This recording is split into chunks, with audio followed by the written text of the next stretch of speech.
Hello, this is Mike Van Meter, and welcome to the Recovery is Possible podcast. And I want to thank you for joining me. You can reach us at our Facebook site, which is also called Recovery is Possible, or our website, which is vanmeterwellnesssolutions.com. And this podcast exists to educate the public about addiction, remove the stigma associated with addiction, and offer help and support to those suffering from addiction.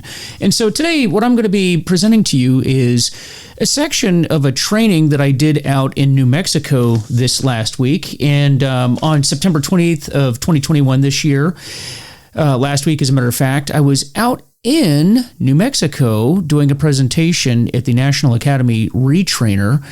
On behalf of the San Juan County Sheriff's Office. I was invited by Mark Pfetzer, and you may remember Mark Pfetzer. He was an interviewee that I had earlier in this podcast, and he is planning on doing a row in a boat across the Atlantic with some other members of his agency and some other agencies to raise awareness on suicide, the suicide situation in our country. So he invited me out to do a presentation at the National Academy Retrainer, and that's the FBI National Academy Retrainer, and I wanted to share that with you.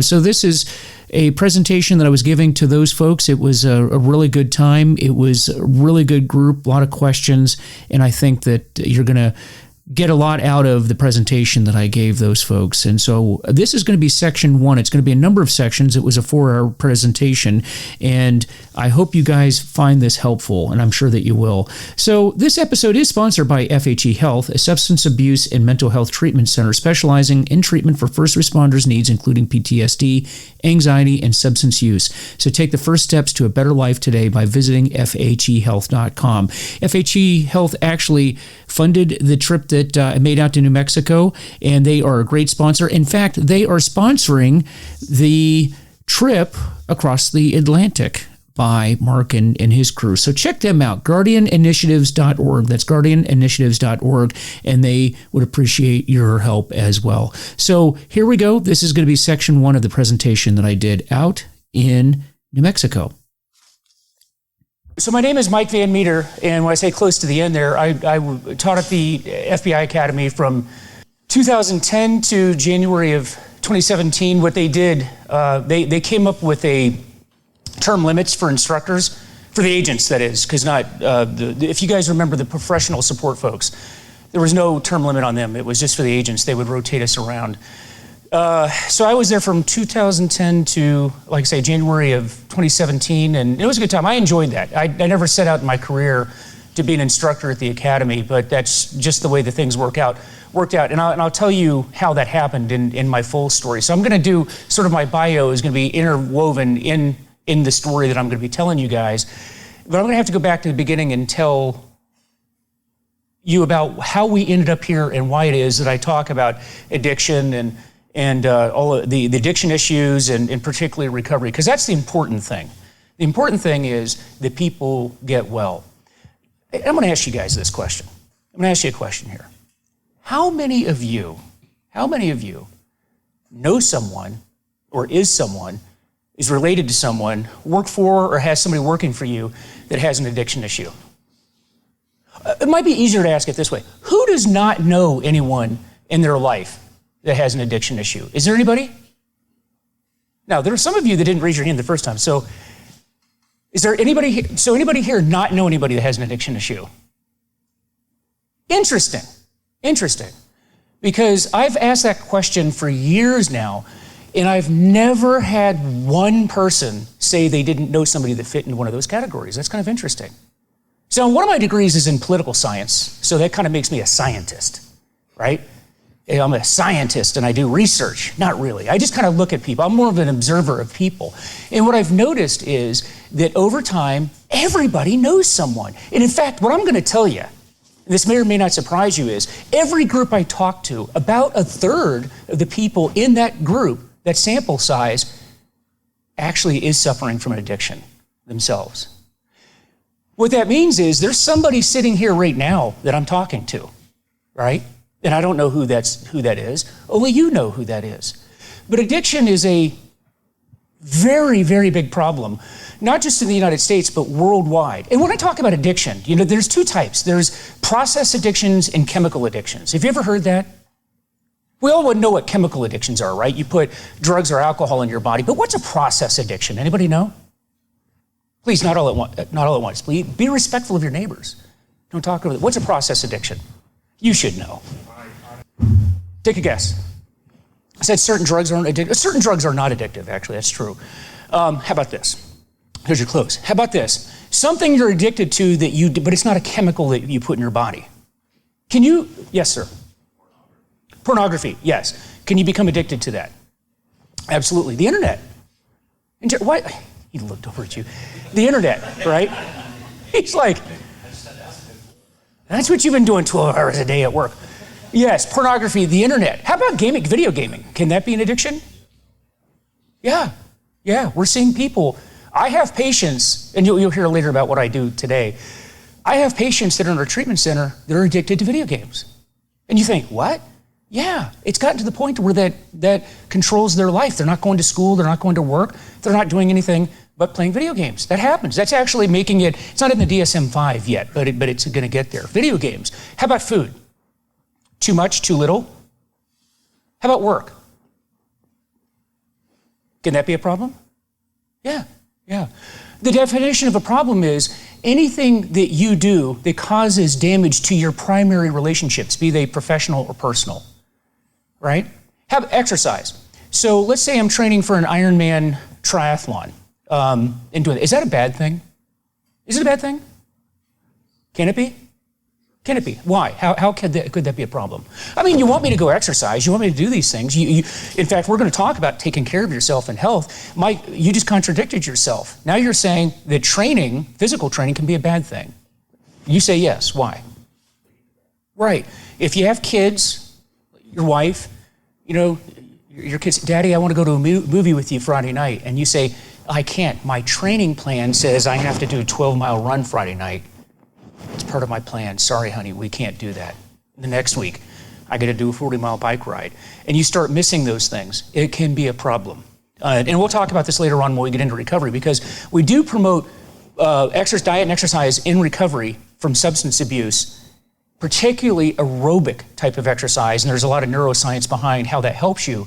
But we addicts don't do anything half-ass. We do everything to the extreme, okay? And we can take something good like diet and exercise or education or work and turn it into a bad thing. Same thing with work, right? Hey, this guy, we admire, and the problem with those types of addictions is, to a certain degree, they're admirable. We admire them. Look, Mike works so hard. He's in the office 16 hours a day. Yeah, but I'm not with my wife. I'm not with my kids. I'm not fulfilling other responsibilities in the community, and then that becomes a problem. Okay, so we'll get into some of that stuff. So a little bit about me. So I am going on 10 years in long-term recovery, which means for nearly 10 years, I have not found it necessary to put alcohol or drugs that have not been prescribed and used as prescribed in that 10-year period. Okay?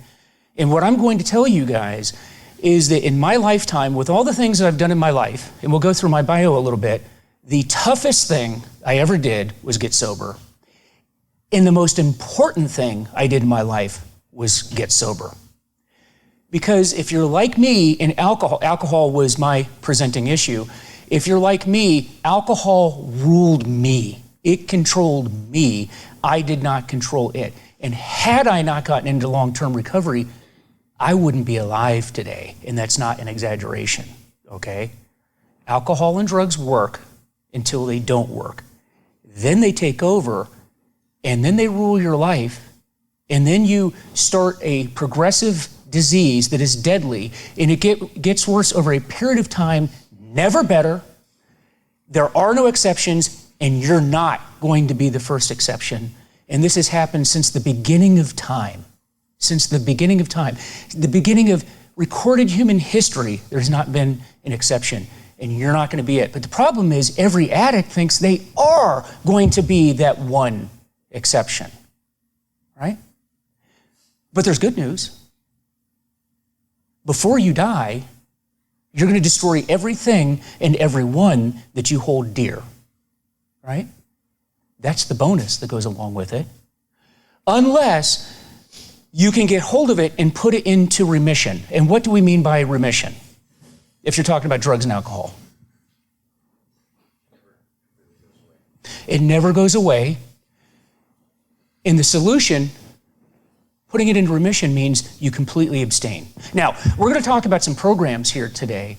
There are some programs out there that talk about harm reduction or controlling use. Have you guys heard this term, harm reduction? It's a big thing now in the community. We addicts are always looking for ways where we can use safely like normal people. And there are programs that are out there. And I'm not saying they're good or they're bad. I'm just going to make you aware of them because you should be, particularly you leaders and agencies. And well, actually everybody, because I know that you're out there working with people that have mental health issues, homeless people, and who are most of the homeless people, right? People with mental health issues and addiction issues, or a combination of both, the co-occurring disorders.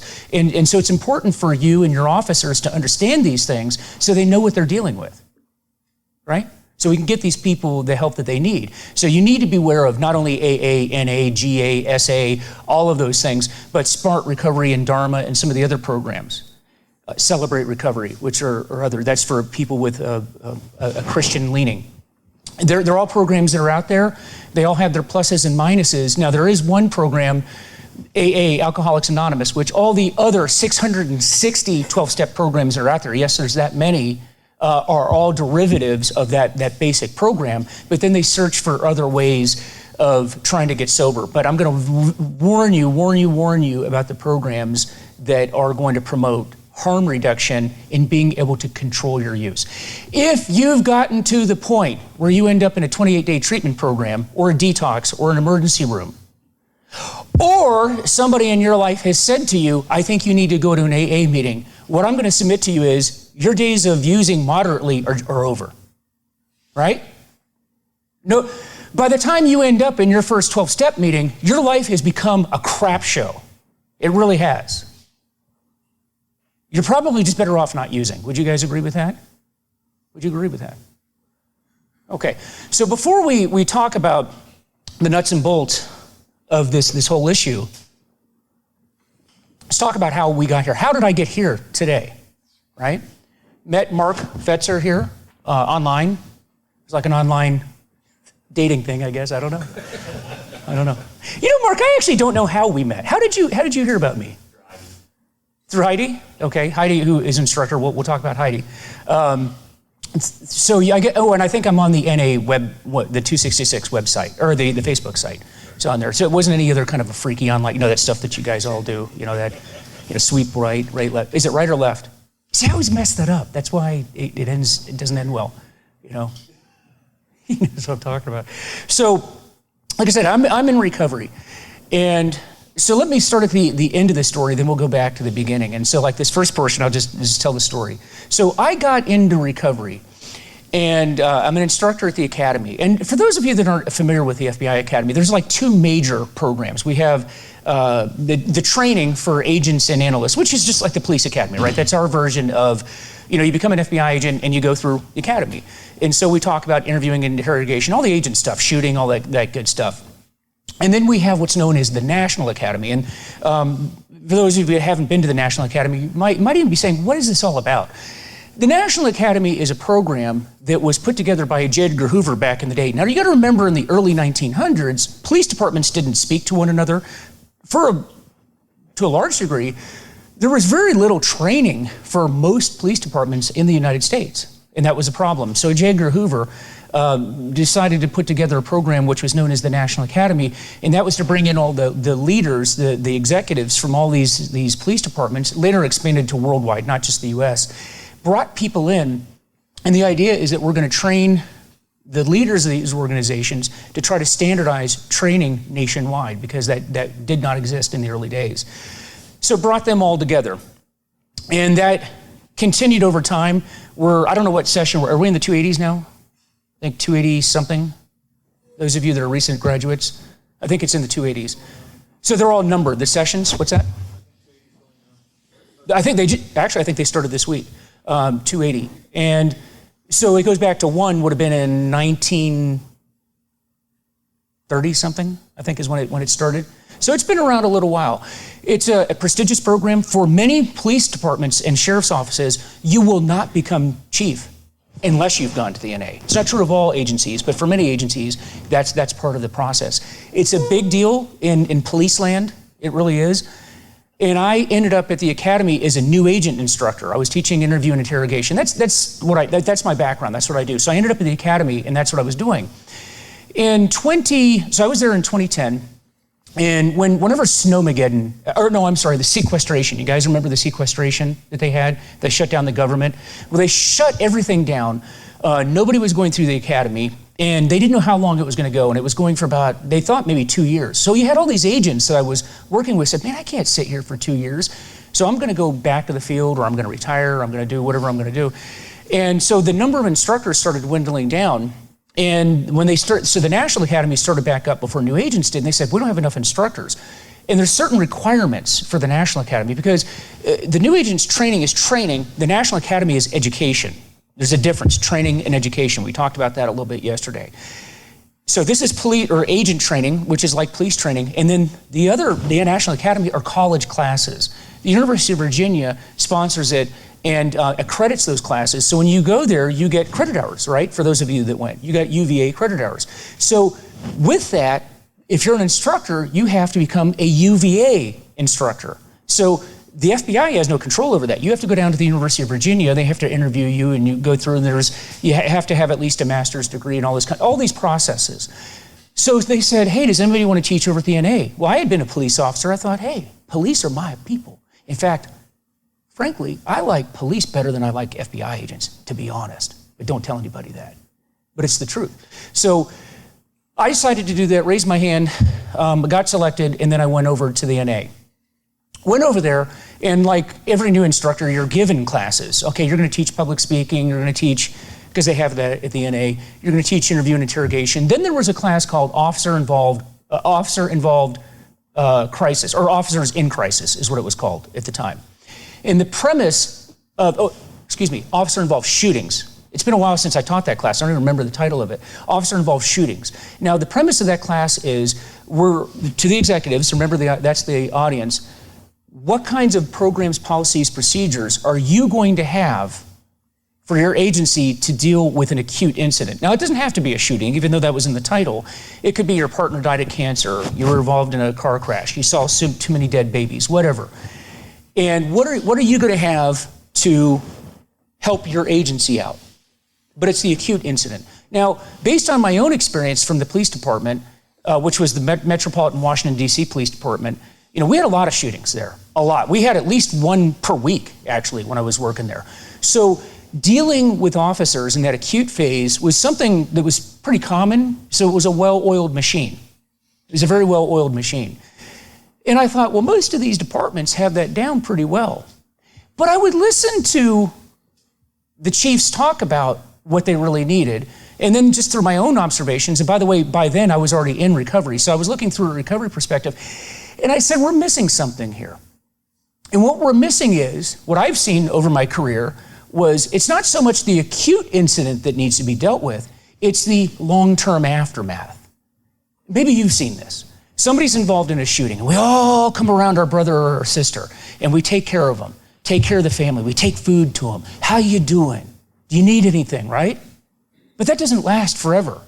And depending on where you work, like in DC, that lasted for about 3 days, and then there was another shooting, and then they moved on from you, okay? So they forget about you. In other departments, you've probably seen that, where they just kind of move on. People aren't calling you forever. They're not bringing you food forever. Maybe you've been injured on the job, physically injured, and you go to the doctor, and what do? All you guys that go to the doctor for those ailments, what do? What do they give you? Drugs. Percocet. Is that good stuff? Do you have any on you? No? Yeah. I know you don't have any ammunition on you anymore. Yeah. No, they give you Percocet, hydrocodone, oxycodone, all those types of things, right? Is this stuff addictive? Oh, yeah. Is it good stuff? You don't want to answer. No, it's... I'll take like Orchestra, like hydrocodone. Yeah. But when I had shoulder surgery and they gave me Percocet, I didn't like the way I felt when I Good. You didn't like how it felt, so we'll talk about that. But they give you stuff, right? Do people get addicted to that? Sure, they do. So the person that you're giving that award to for whatever incident they were in, a year later, you're firing them. Why? Because they're an addict. You're thinking, what the hell happened to Mike? He was a great agent. He was a great officer. We gave him an award, and now we're firing his ass? How many of you have seen that in your career? Some of you guys, actually a lot of you are nodding your heads. Have you seen that? Have you ever thought deeply about that? Well, I noticed it, and all these chiefs were noticing it. And they said, Mike, our problem is that. Like, we didn't see it coming. How many of you have fired somebody in your, or maybe it's not you, your agency fired somebody, and they say, Mike was a drunk, and you're like, I didn't even know he drank. Or he popped positive on your analysis. I didn't know he took drugs. How many of you have seen that? Have you seen that? Didn't even see it coming. Or conversely, you saw it coming a long time ago. Mike gets fired, and you're like, God, about time. How long did he have to keep showing up with alcohol in his breath? You know, it took them long enough. Have you seen that? I have seen it over and over and over. Well, they had seen it too. And they thought, well, we need to do something about that. And I thought we needed to do something about that. So I just wanted to take a little pause here and just give a shout out once again to our sponsor. This episode is sponsored by FHE Health. FHE Health has been providing life-changing behavioral health services for more than 20 years. They treat substance abuse and mental health disorders in an individualized and comprehensive approach. Recognizing the specialized treatment needs of the first responder community, they've created Shatterproof, a dedicated program for law enforcement, fire rescue, and similar communities to receive treatment among peers. They're experienced in providing privacy and working with unions for employment. FHE Health is committed to providing the best care experience for our patients, for their families, and for our community. So learn more at fhehealth.com. So I'm going to continue on now with the rest of part one of my presentation out in New Mexico at the FBI National Academy Retrainer. But what would happen? Now, when I got into recovery, my recovery was no secret. I've never made it. In fact, I'm here talking to you guys. I'm going to submit to you too. You're not going to hear somebody tell their story the way I'm telling you my story today very, very often, right? You've heard my story. Have you ever been to any other training where anybody's done that? And you will not. My money says you will never hear somebody tell you today what I'm going to tell you, okay? Because there's such stigma behind it. And when you hear my story, you'll see I was never able to have any anonymity because the FBI took that from me. And that's a story in and of itself. Caused a lot of resentments and a lot of anger. I was very bitter for a long time towards the FBI regarding how I was treated when I raised my hand to get help. But my boss, when I was at the academy, she knew I was in recovery, and I would talk to her about this guy. He was sitting around having coffee, and we were talking. I said, we're missing the mark on this. Well, what do you think we should do? And I would tell her stories. Oh, well, how do you think that should be handled? And I would tell her, and she'd go, oh, I didn't know that. I didn't realize that's how that worked. Then we'd have another conversation. Well, how do you think what would you do? And we had enough of those conversations where she finally said, hey, have you ever thought, you're an instructor here, you can go down to UVA and talk to the academics about this. Have you ever thought about developing a class talking about this? And I hadn't. And she said, well, maybe you should. And we started out, they had these lunchtime trainings at the academy called brown bag lunches, where you do every instructor would take an hour of what they teach and teach it to the other instructors. Did that, and people were like, hey, we like that. And then it became a 2-hour seminar, then a half-day event, and then eventually it was, why don't you develop a whole class? Go down to University of Virginia and develop a whole college class. And eventually that's what we did. It started out, and by the way, I'm no academic. I'm barely an instructor. And to sit down and develop a college course for the University of Virginia, which is a really good school, was intimidating, and I had no background in that. And I remember sitting down at the kitchen table with my wife, because my wife, who's a big recovery warrior herself, and I'll mention her in the story, we literally sat at my kitchen table and we took butcher's paper. And it's 10 weeks, 22 sessions, 2 hours each. And let's just envision what we would want this to look like. And so we sat down and literally just started piecing together what we thought people should know about in a class. with no direction, no help, no nothing. And we did it. And we put it together, and it was just a hodgepodge of things. Now, because what happened was, I found out how political these things can be, right? I found out how they could be. You know, I felt like a salesman, because the course didn't just come together. I had to get permission from the FBI, which are law enforcement people that aren't academics. So I got to sell it to them. Then I have to get on the University of Virginia, who are academics and not law enforcement people, but I got to make both happy, right, to get things done. And so I would walk in and I would say, hey, we want to do this. And the FBI, I started with the FBI, and the FBI would be like, well, Mike, you know, we see what you're doing here. That's pretty good, but you know, suicide's a real problem in law enforcement. Tell you what, Mike, you had some suicide stuff in there, we'll sign off on it. Okay, roger that. So I add that. And then I get to the next level, all the way up to an executive assistant director. It'd be like, you know what, Mike? Family violence. We have a real problem with family violence. Tell you what, you add that in, sign off on it. Okay. Do all that all the way up the chain. Then you go down to Charlottesville, same thing. Oh, you know, what about families? Families need to get well too. Yeah, you're right. Add that in. Through their whole chain. And so by the time you get to the end of it, you've got all this stuff in there that you, like, I had to appease you, I had to appease you, I had to appease you. I just want to talk about alcohol, but now I got to talk about all this other stuff too. But it gets added in there, and we put the course together, so I have all this stuff in there, and of course you throw it in, and now you do the first rollout, and you're in front of all these police executives, and you got to test it. And when I was at the academy, I don't know how many years it was, but to have a course from the ground up developed, it had been years since anybody had done that. And when you're in front of a group like this, do you guys think you're an easy crowd to talk to? Do you? Do you think that maybe there's a few type A personalities in this room? Huh? The weak ones. You're more like type AAA. I mean, you're people that walk around with ammunition, guns, and knives. Yeah. Right? It's a tough crowd to talk to. Now, when you're at the National Academy, everybody in that room is in charge of all these type A people. So what do you think that crowd's like? You guys have been there, the NA, right? Tough crowd. It's a really tough crowd. These are people that can do and will tell you what they think to your face. They're not going to knife you in the back. They're going to tell you to your face what you think. So it's a pretty intimidating thing. University of Virginia says that when you develop a course, you have to go through 64 iterations to get it to where it needs to be. 64 iterations.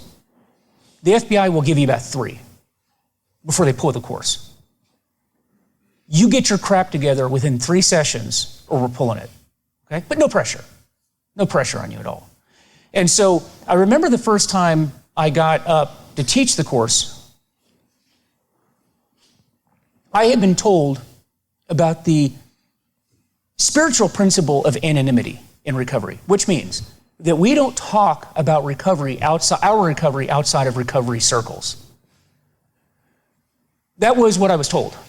I've since then done a lot of deep research into what Bill Wilson, one of the co-founders of AA, said about this spiritual principle, and it's been completely misinterpreted over time. But at the time, you only know what you know. And so here I am teaching this course, and that's what I've been taught, was that the spiritual principle of anonymity means that you don't share your recovery outside of recovery circles. So therefore, when I got up to teach the class, I just started talking about addiction, just like it was an academic thing, like just talking about it. And that first session, we're about 3 weeks in, and 3 cops come to the office, and they come in and they shut the door, and I'm looking at them, I'm like, oh, this isn't good. And they said, hey, you're in recovery, aren't you?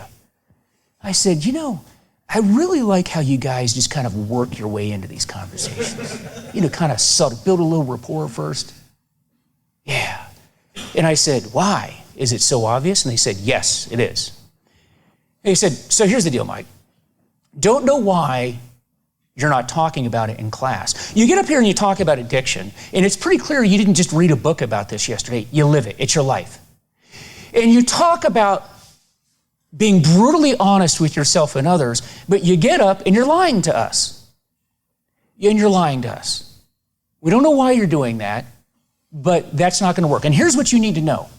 You do what you're going to do, but at the end of the session, you're going to get raked on your evaluations by doing that. It's up to you.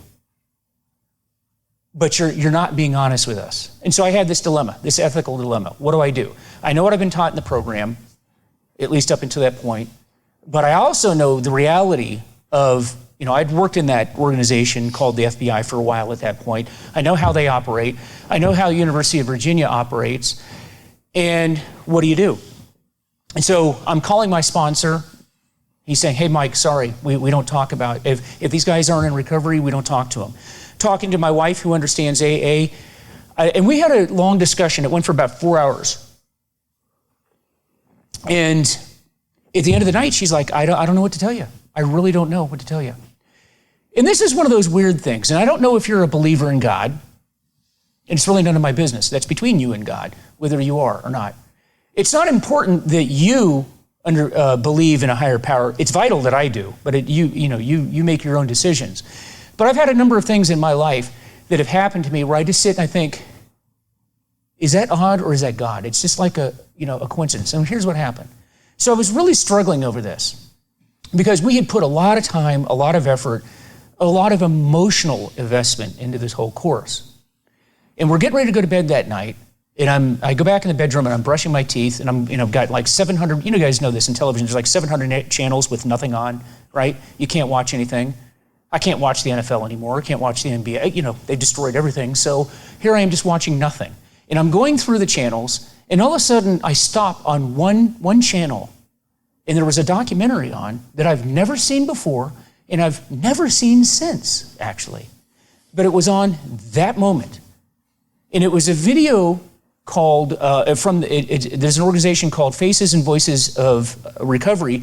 In this video called Anonymous People, and if you haven't seen it, I really recommend it.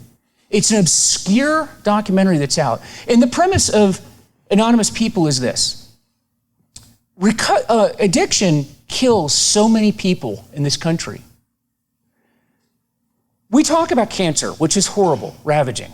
We talk about other diseases. Now, this is pre-COVID, but now even COVID is killing a lot of people. And I'm not diminishing that. People are dying. I'm not diminishing that. But do you know it doesn't kill the most people in America? Do you know what the number one killer in America is? Take a wild guess. Addiction. Whether you die from it outright or someone else dies from your actions resulting from your addictions. If you add that together, it's staggering the numbers of people that die from addiction. And that's not even adding up the ruined lives. Because I could go around this room, and many of you will talk to me about, my dad abused me, I was abused by an uncle, my family wasn't there, they divorced, all those stories, you add that. That's human tragedy, isn't it? We're not even talking about that. So they point this out. And they point out that it doesn't get any attention. I mean, after all, those of you that still watch the NFL, do they not have Pink Month? What is Pink Month? Breast cancer, right? So it's not even cancer, it's breast cancer. Why breast cancer? Okay, hear me out on this. It's breast cancer because we can sympathize with that. Everybody has a mom, everybody has a sister, and it's a horrible thing, but it's not the only cancer. There's a lot of other cancers, but they specifically talk about breast cancer. Why? Because people advocate for that. And this was the thesis that they had in this documentary. The problem with addiction is nobody advocates for it. And nobody advocates for it because the people that suffer from it have been conditioned to never talk about it. Think about it. The AIDS epidemic in the 80s, remember that? It's the gay man's disease. Nobody talks about that. Nobody talks about that. Stigma. Well, the gay community came out and said, people are dying. We got to stop this. We got to do something about it. So you saw the marches, you saw the rallies, if you remember that time. People came out and advocated, and then what happened? Aid came in for AIDS.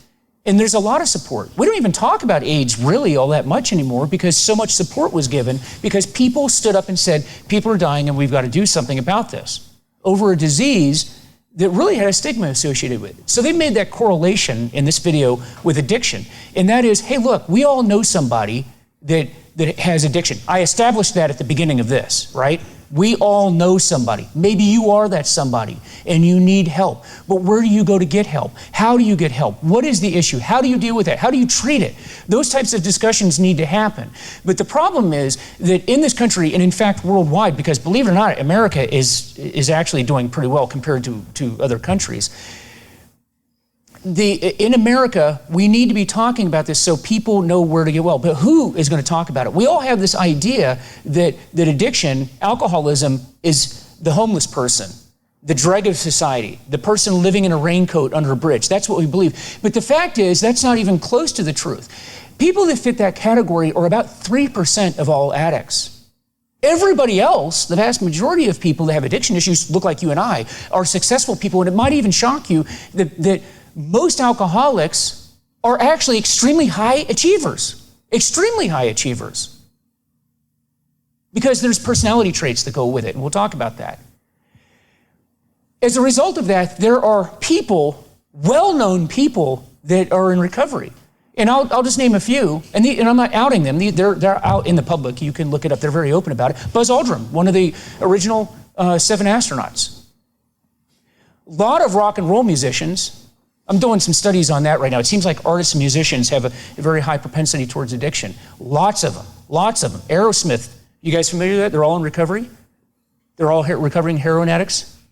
You guys listen to Aerosmith out here? I don't know what you guys listen to out here in the West Coast. Aerosmith? Okay. So they're all in recovery.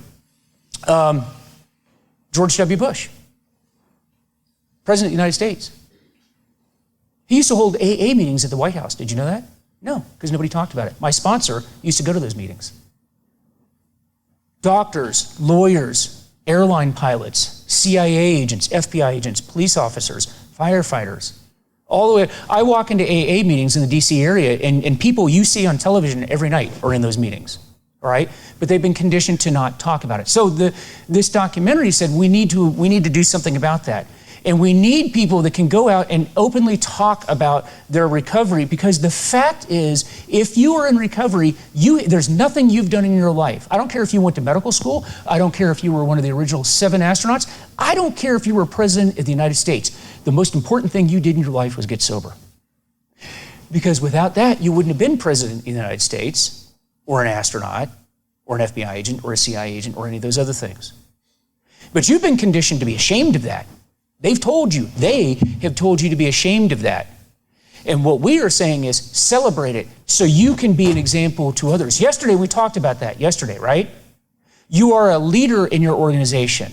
And in your organization, as part of being a leader, is you let people know about it, and then you lead the way on, I got better, I got well, and so can you. And I'm going to help you do that. If you want it. And that's what we have to celebrate. So my wife, as I'm watching this, I was just minding my own business, brushing my teeth. This came on. And my wife comes into the bedroom and she starts brushing her teeth. And she's looking at it and she's hitting me and she's going, ah. I said, what? She goes, ah, ah, ah. And then finally she cleared her mouth out and she said, that's your answer right there. That's your answer. It cannot be coincidence that this is on at this very moment. And I looked at that as a God moment. So the next morning I go in, and whatever we had scheduled for that day, I said, guys, here's what we're going to do. Shut the door over there. Keep those FBI executives out of here. Don't want them in here. I said, I'm going to tell you something. And for 2 hours, I got up and I went through my story. Now, for those of you who know the NA, that's a big risk. I knew that day either my career was over or it was going to be successful. But kind of looking at the crowd, I thought, this is it. And I remember being so nervous because I had never, outside of recovery circles, ever told my story to anyone. And I remember I was wearing a suit. You could have wrung it out by the time we were done. And when I told my story, what shocked me was the entire class lined up and they came down and they were like, man, really appreciate you sharing that. Man, my ex-wife, God, she struggled. She went to treatment 3 times. I wish she would have gotten the message. man, I'm trying to get my son into treatment. He's living on the streets right now. Can you talk to him? I had a guy come up and hand me a coin, handed me his AA coin, and showing me how many years, he had. Because if you're not familiar, we usually celebrate lengths of time, and he handed me his coin, and it had the number of years that was on it. And he just kind of looked at me and went, all right, brother, good.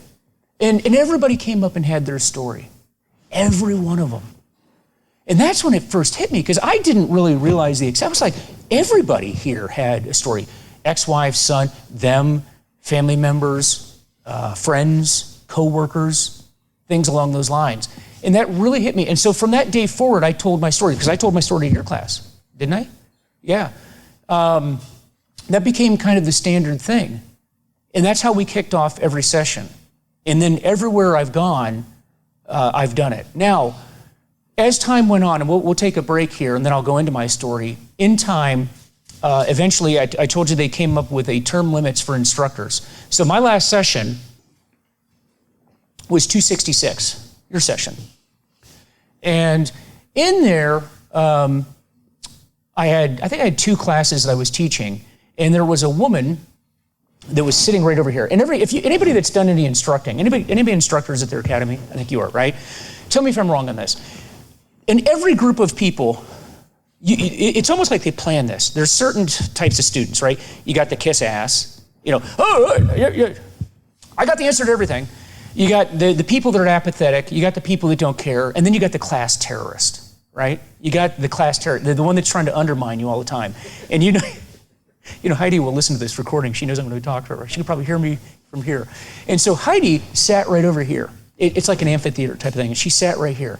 And this is Heidi. And you know Heidi, right? She's like kind of looking at me like this. And I thought, that's the terrorist. And she, right from the beginning, was taking notes on everything and wanted all the information, all my PowerPoints, all these types of things. And I said, why do you need that? And she goes, because I'm going to steal it for my stuff. And I said, oh, what are you doing? And she said, I'm part of this program called Post-Critical Incident Seminars. And the Ohio version, she was the Ohio Highway Patrol, we're putting this together, and it's called Assist. And it turns out she was in charge of putting this thing together.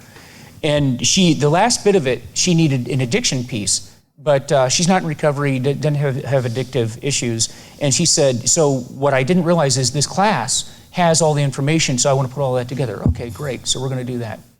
And then later, after she went back to Ohio, and they put that together, and she was trying to put the curriculum together, it occurred to her, well, instead of reinventing the wheel or trying to do this myself, I could just have Mike come out and do it. So she called me up, and she said, can you come out and do a presentation on this? And I did, and I've been going out there it's been about 5 years now, have been doing it. Ironically, I retired from the FBI, left, she retired from the Highway Patrol, and then she got hired as a contractor to teach, and guess what class she's teaching? That one. And so it kind of all went back full circle. So after I left, retired from the FBI, and I became a contractor, was doing things with the agency, doing intel stuff, this followed me. And I didn't realize it, the impact that it had. People from across the country would call up and they'd say, hey, listen, I got a person that needs to go to treatment. Can I talk to you about it? I need to go to treatment. Can I talk to you about it? Hey, addiction, is it really a disease or is that bullshit? How does that work? What's this disease thing? I'd explain it. And my wife would listen to this, and 2 things happened. She said, first, you spend as much time doing that as you do your actual job. 2, I'm noticing that you don't really care about that anymore, that this has become your life. And 3, I've noticed that you're having the same conversation over and over and over with people. The disease model question is very common. She goes, I heard you have that conversation 3 times yesterday. Why don't you record your answers to that and put it out on a podcast? And I didn't even know what a podcast, I'd never heard of a podcast before. And she said, it's like the new thing that the kids are doing. You can do that. So let's record this stuff and put it out. And we did. And then people started listening to that, and it got more phone calls. And then somebody said, hey, you should do interviews. And I started interviewing people. And then more people started calling. In fact, there was a guy named Mark Pfetzer, some guy from New Mexico, called me up one time and said, hey, we want to talk about some projects that we're working on out in New Mexico. And so Mark's been on the podcast. And that, and that's been good. And so it's really just been training people. So In time, what my wife and I decided was that we would just make that my full-time job. And so I went back to school full-time to train to become a therapist. So I'm in the Hazel and Betty Ford graduate program to become a therapist, a drug and alcohol counselor. So I'm right now in the intern phase of it, and I'm at a treatment center in Maryland. This semester, I actually am working with airline pilots, flight attendants, the DC area, so we get a lot of agency, State Department, Bureau, and police officers. That's my group now. Last semester, it was just the general public that came in, and it's been a real learning experience. And so that's what brought me to the point now where I'm doing this kind of stuff. And so it's been really good. And now we're promoting not just the chemical addictions, but the process addictions, suicide awareness, and family programs and things along those lines. And so if you guys ever get a chance, like I say, Mark talks about the project that I think our first session was talking about the row across the Atlantic. That was the first one. And then I thought, well, in the second one, we should maybe talk about why you're doing that, which is suicide awareness and things along those lines. And so I really enjoyed it. So with that. So that's how we got to this point, and then we'll roll into the story. You guys ready to take a break? You want to take a quick break, and then we'll come back and roll into it? Any questions so far? Thanks again for listening to this section 1 of the FBI National Academy Retrainer given out in New Mexico on September 28th of 2021. And this episode has been sponsored by FHE Health. According to SAMHSA, first responders are 30% more likely to develop behavioral health conditions like PTSD. FHE Health specializes in getting first responders better and cleared for duty. Find out more at fhehealth.com. So as always, I'd like to say I don't represent any group. I don't represent anyone other than myself. My only purpose is giving this information is to share with you what I've done because it has helped me and maybe it will help you too. So if I've said anything that does not apply to you or you don't agree with, just discard it, but try to take any information that you can use for yourself and to help others as well, because that's what we do in recovery. We help ourselves along the way, and we help to impart the knowledge we've gained to others as well. So with that, please visit our Facebook page, Recovery is Possible, and our website, VanMeterWellnessSolutions.com. Let me know how I'm doing, and let me know if there's any topic that you're interested in hearing about, because I'd love to hear from you. And guys, take care, and I will be bringing part 2 of this presentation to you soon. Take care. Bye.